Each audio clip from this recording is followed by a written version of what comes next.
And now here's Wendy herself. So, Wendy, you're a nurse care manager as part of this pilot program with some of the most expensive Medicare patients.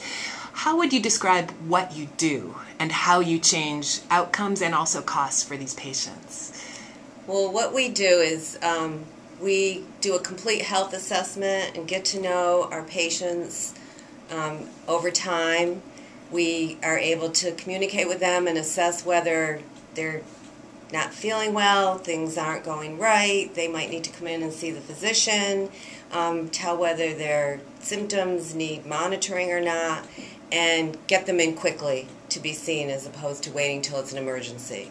And I think developing the trust, being there, we're easier to get a hold of, and being able to judge how they're doing over time has made a big difference.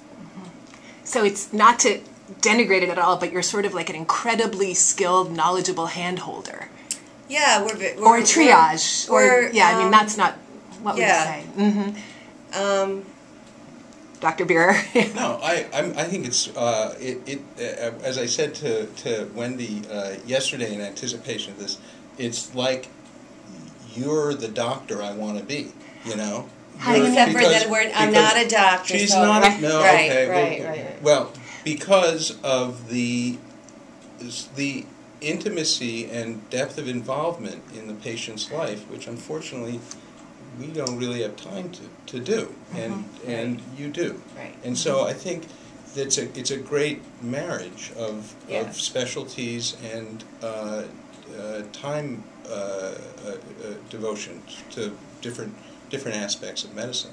So it's not. It really isn't hand-holding. It's much more. It's, you know, there have been, if I recall, Wendy made the decision early on in her involvement with you to be more aggressive about your eyesight. Am I right? And so we pursued something that I hadn't been pursuing to the benefit of your quality of life. And so it's more complicated than that. Yes. Actually, I totally take back my hand-holding expression. I meant more like an advocate and an advisor. And patients, we have more time to listen, and they feel more comfortable kind of talking about things with us and telling us what's going on in their lives, whereas they don't, especially the older patient, doesn't like to bother their physician. And that's can be a real obstacle, that they feel like we don't want to bother them, but they'll talk to us. We're on the phone a lot, or we meet here when they come in for their appointments, and we can listen, we have time. So I think that makes a great difference. And I feel like it's a real privilege for me to be able to get to know my patients as well as I have, and their families, and work with the physicians, because I get to be someone that they can talk to. I think we all wish we had a Wendy. Yeah.